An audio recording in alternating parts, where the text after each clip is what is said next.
Welcome to the Macmillan Report. I'm Marilyn Wilkes, your host, and our guest is Professor Eric Harms, an assistant professor in the Department of Anthropology. Professor Harms is a socio-cultural anthropologist with research interests in the study of urban and para-urban life and rural-urban transitions. He specializes in the political, economic, and social transformations engulfing the post-colonial megacities of Southeast Asia and has carried out extensive field work in and around Ho Chi Minh City in Vietnam. Today we'll talk with Professor Harms about his newest book, Saigon's Edge. Welcome, Professor Harms. Well, hi, Marilyn. Thank you for inviting me. I'm looking forward to our conversation. Great. Let's talk a little bit about your book. What is the premise of Saigon's Edge?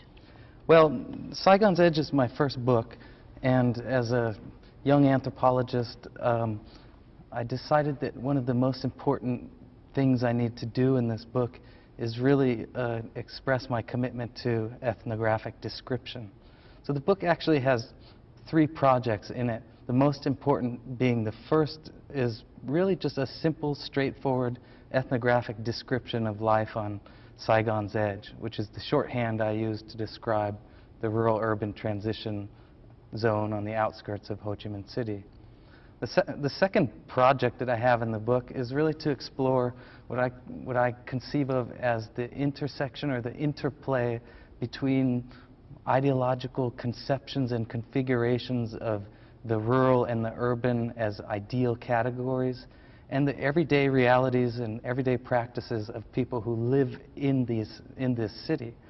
So that second project is really about trying to show the way in which people negotiate systems of ideals with the everyday ways of living and the exigencies of being a human being living in the world.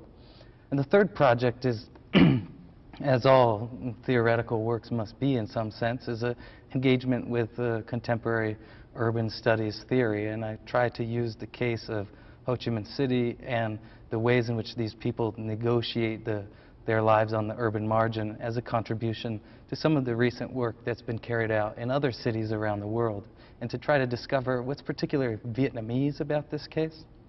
So let me talk a little bit about some of those 3 different areas of interest. In terms of ethnographic description, what I really want to convey is what it's like to live on a city that's on the edge. And when I use this term, the edge, it occurred to me in the middle of my field work that Vietnam itself is a country on the edge. Mm-hmm.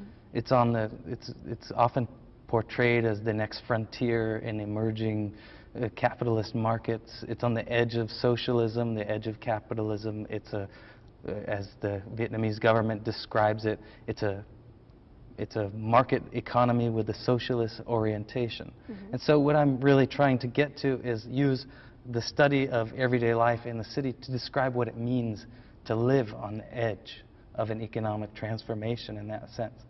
So that's one angle in which I describe the contours of social life.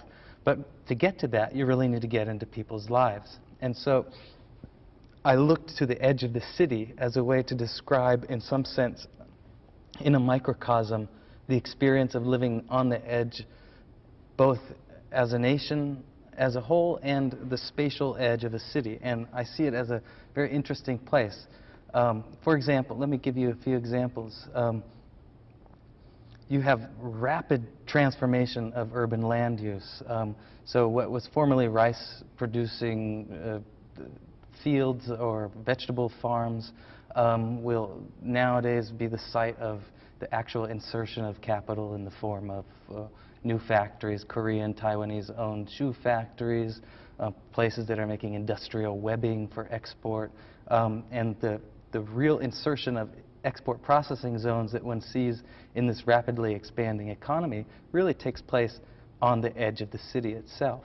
And so one of the things I try to do is really just tell stories, listen to people as they tell me about their lives. The first thing I did when I arrived into my field site, which is in Hoc Mon district in the rural urban margin of Saigon, was basically walk along the highway. I would spend hours every day walking along the side of the highway where there were houses that were being demolished. The front of the house was being torn off, literally. The front living room of houses would be removed so that they could expand this highway and widen the width of the road. And basically, this is the story that people would tell. They would say, we are sacrificing the front of our homes in order to allow for the Vietnamese nation to develop. So this notion of being on the edge ultimately emerged out of the stories that people would tell me, in the way in which someone who used to run a little cafe in the front of their house all of a sudden would lose that cafe and sacrifice a business opportunity, but reserve their antagonism for losing this property, and oftentimes submit their potential animosity or anger or displeasure, and re-articulate that in terms of a notion of sacrificing oneself for the total development of the country. Other things that you would see is people trying to carve out niches in which they could make ends meet. So, for example, one of the most enduring images I have in my mind is of cemeteries on the outskirts of the city, which all of the land between the tombstones was basically converted into agricultural land. So you have, quite literally, vegetables growing from the soil of one's ancestors. And people would talk about this relationship of Vietnam's past, and how sacrificing the past in some sense was necessary in order to feed the possibility of the future. And so this image, the stories that people would tell about the strategies that they had in order to make ends meet. These are the kinds of things that I set out to really document in detail in telling the story of Saigon's Edge. Sometimes the stories would be stories of triumph. For example, there was a Vietnamese pig farmer who came from the United States. He received workers' compensation payments for a small accident that he had while working in a factory in Massachusetts. Then he moved to Saigon's Edge, which he saw as this zone of possibility where he could basically convert the money he was getting from workers' compensation payments into investment opportunity. And so then he built this gigantic pig processing factory, and he hired a lot of laborers to take care of these pigs. And in a sense, he saw the edge of the city as this space of potential where he could transform small bits of money that he had earned in the United States into a massive fortune in Vietnam. On the other hand, I had other friends who would tell me about the ways in which living on the edge of the city basically was a form of social marginalization, a sense that they had no say in the politics of city planning and the development of the city as it grew out over the lands in which they had lived for many generations. And they told me about how the fact that they lived on the outside of the city itself was a form of alienation and displacement where they had no voice. So one of the things that I try to do in the book is to combine these kind of stories of triumph and stories of despair and alienation, and carve out an understanding built from the stories that people themselves tell about what it's like to live on the edge of a rapidly expanding city. So did the book grow out of the stories that people had told you? I mean, how did you come to write the book? Was it through the stories, or did you have an idea prior?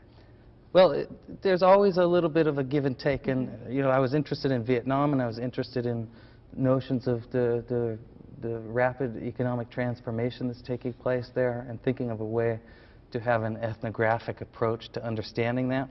And I was interested in some of the simplifications that come when one talks about rural Vietnam and urban Vietnam as these strictly opposed dichotomies.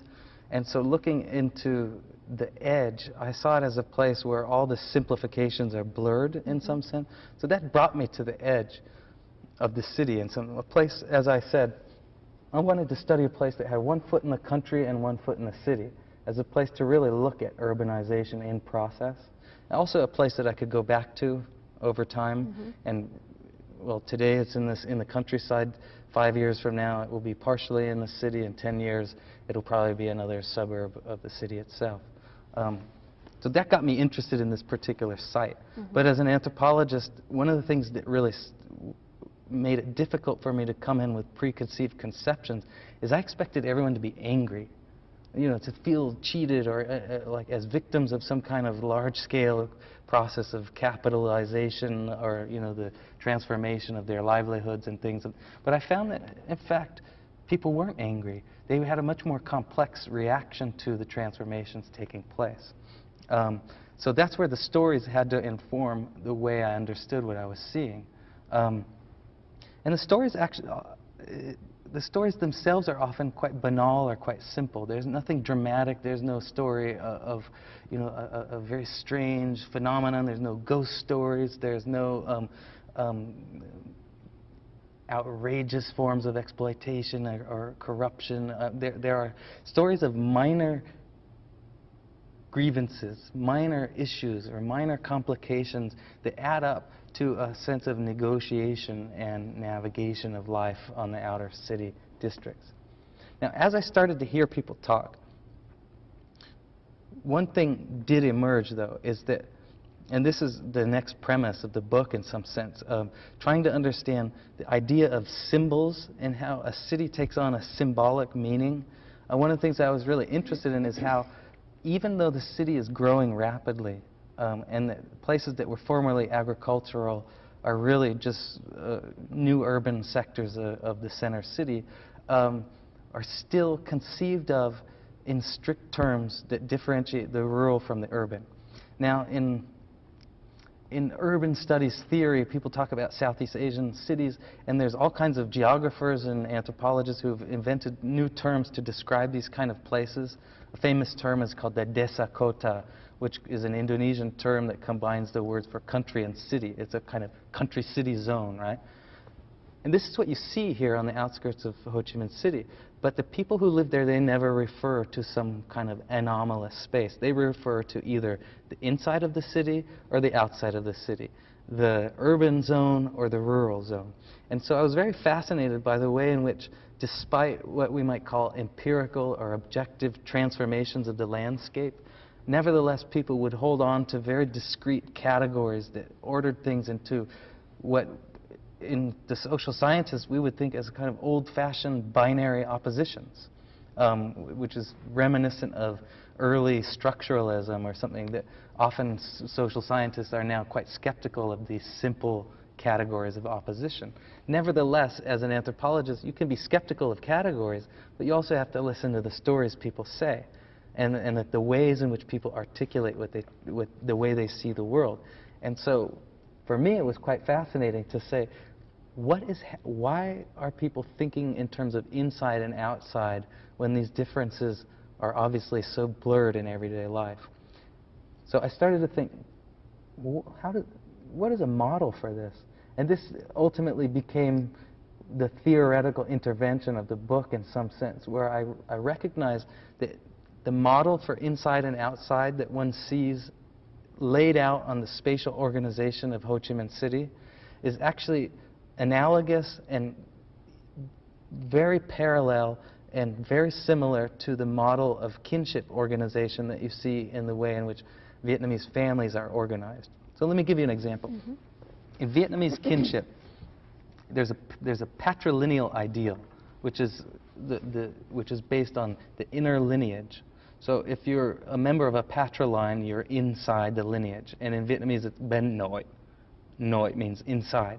So if you're the father's father, the paternal grandfather, you'll be ông nội, which means you're like the inside grandpa.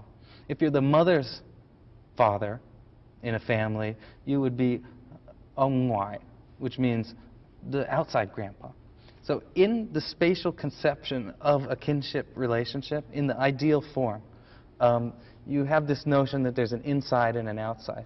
Now, what's actually quite fascinating about how that kind of kinship system works is that when a wife marries into the family, there's an implicit contradiction that takes place. the wife comes from her own patriline in some sense, marries into the patriline of her husband, and she is the outsider who enters into the city. Now, the wife, in traditional Vietnamese folklore, mythology, and like discussions of the role of the wife is both highly denigrated and also idealized as this pure other who is important to the reproduction of the lineage.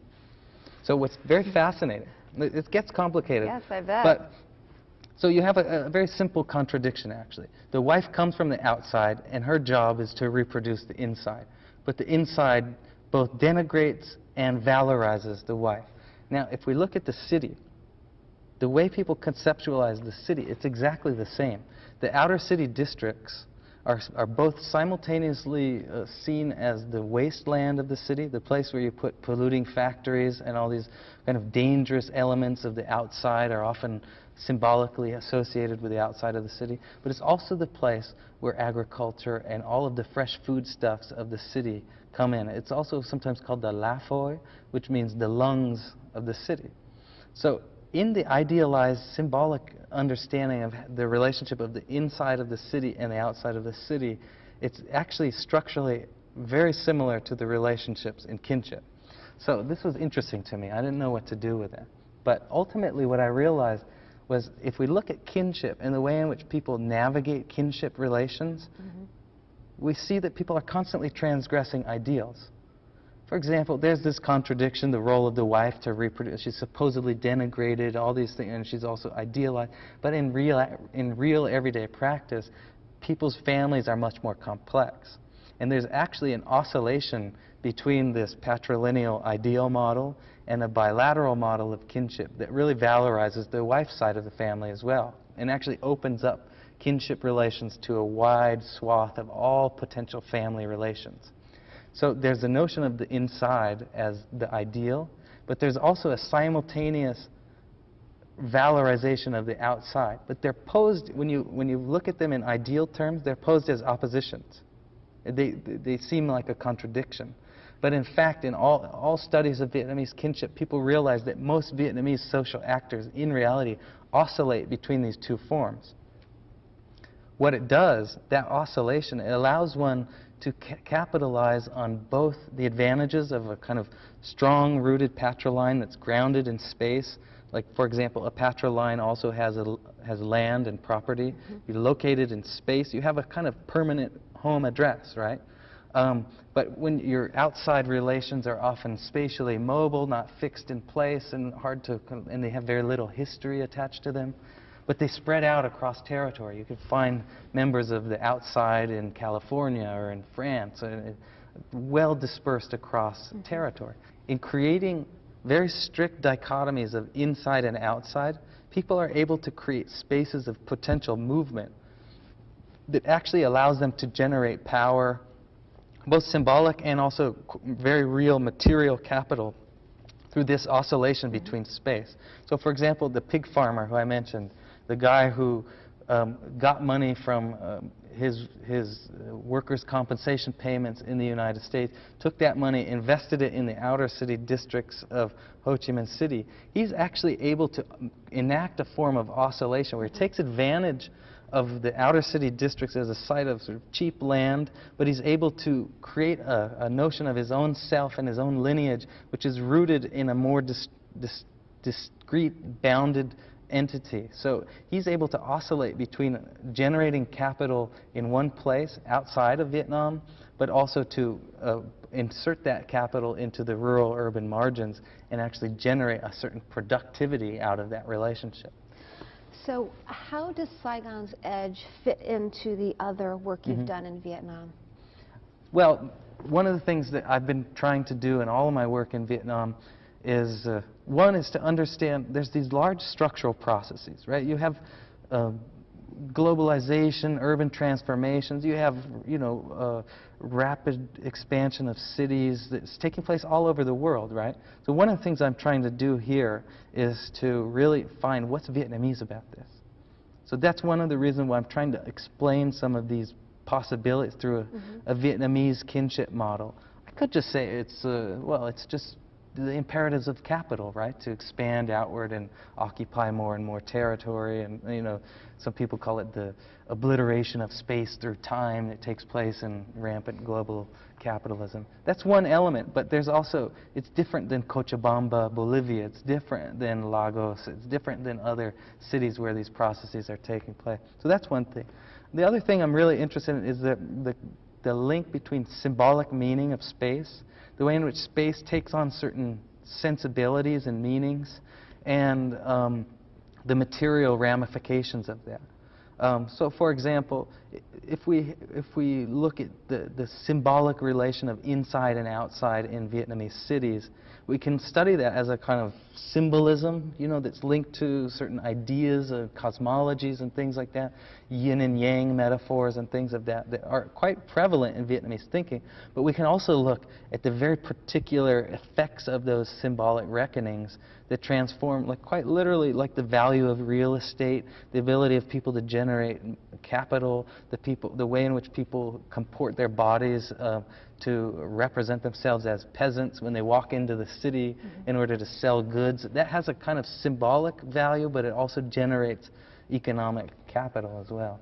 So that's one thing. Another issue that I'm very interested in, and this is the direction of my future work, is to take some of the ideas about the symbolic meaning of space on the outer city districts and apply it to the inner city district. So I've moved in, so to speak, in my research has gone from the outside in, because a lot of the symbolic meaning that I discovered on the outer city district and that was really affecting people's lives, well, that's generated by discourses and ideas of the city that often emerge from the centers of power and from emerging middle class in downtown Ho Chi Minh City.